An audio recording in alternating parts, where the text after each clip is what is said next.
Kembali lagi di Cerita Cinta Channel. Jangan lupa like, comment, and subscribe ya. Terima kasih.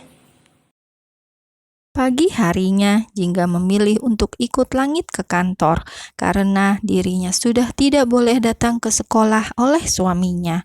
Jadilah kini dirinya datang ke kantor dan menemani Langit bekerja. "Jingga, apa kamu nggak capek?" tanya Maxim mengerutkan dahinya ketika sejak tadi ia melihat Jingga yang tak berhenti makan.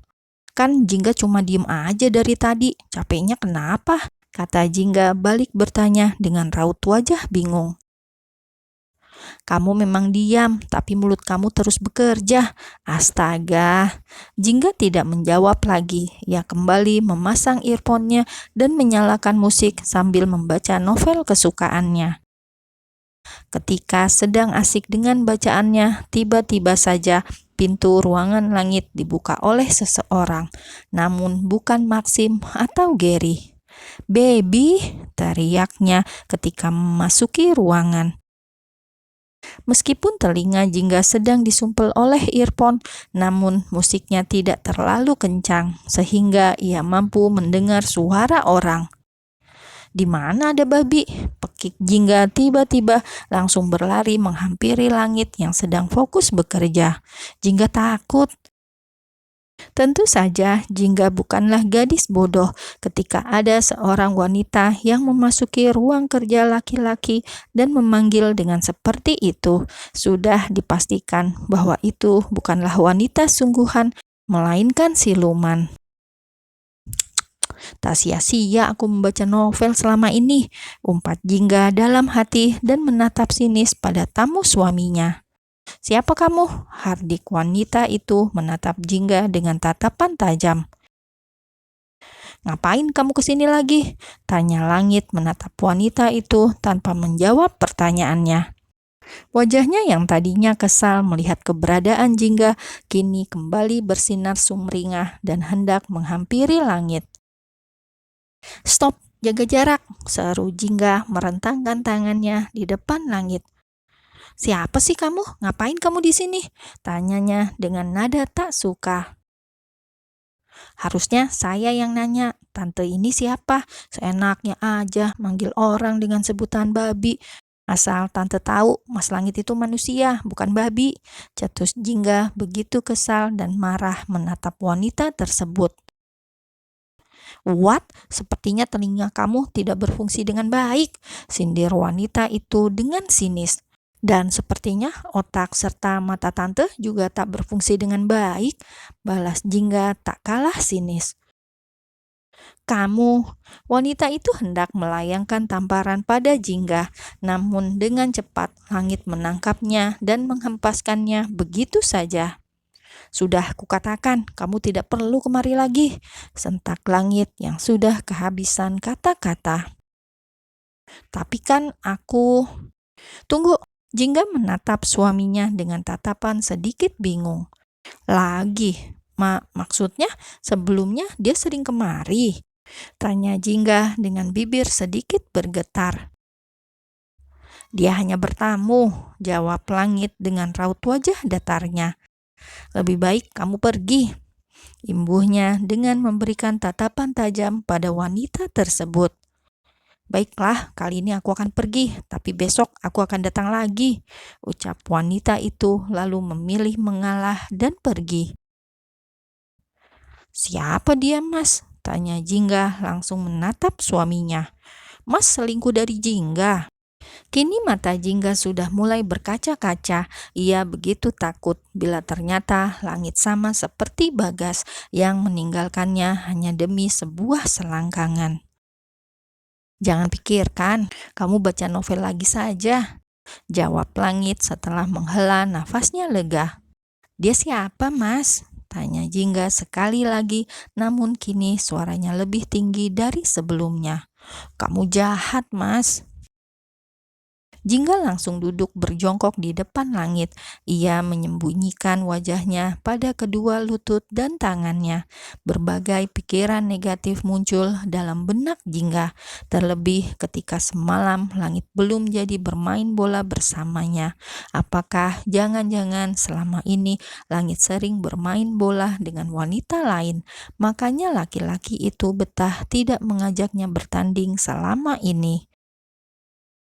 Jingga kembali teringat akan sebuah cerita di novel yang dia baca, di mana seorang laki-laki yang tega berselingkuh hanya karena kurang puas diranjang bersama istrinya.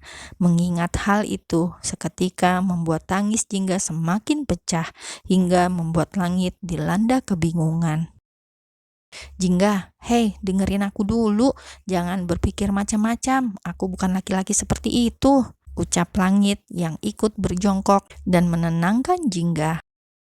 Bullshit, pekik Jingga langsung mendorong tubuh Langit hingga membuatnya terjengkang ke belakang. Mas pasti selingkuh dari Jingga. Mas Langit sama saja seperti Bagas. Mas jahat.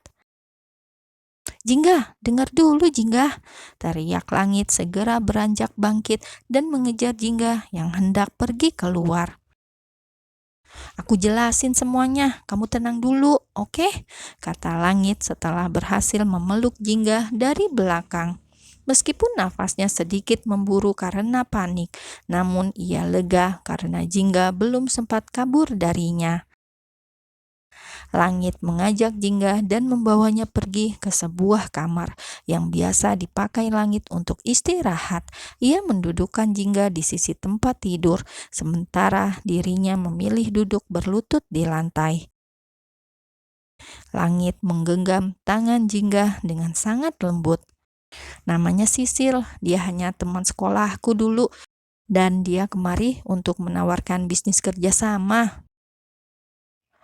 Kerjasama membuat anak babi, saut Jingga begitu ketus. Bahkan kini ia memalingkan wajahnya karena enggan menatap Langit.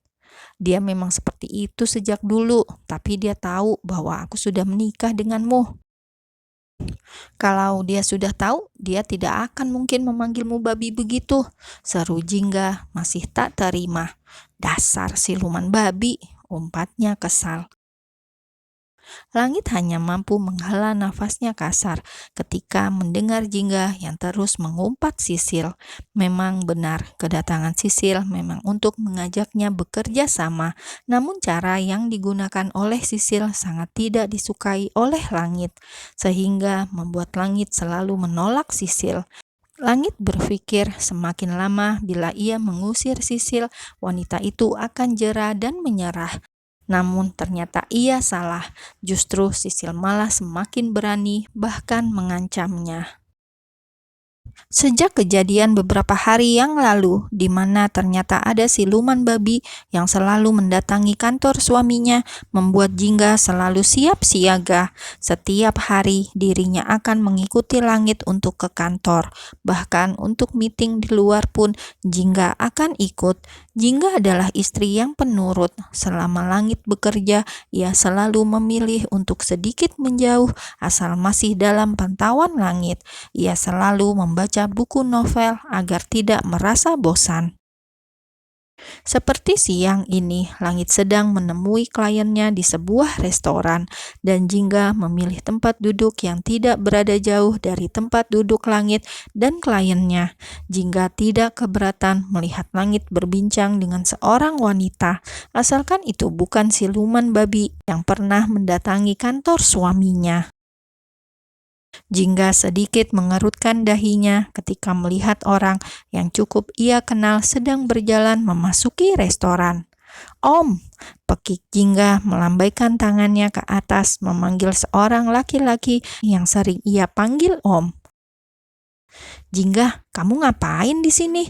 Tanyanya sambil menatap ke sekeliling hingga matanya menangkap sosok Langit yang tengah berbicara serius dengan seorang wanita dan asistennya.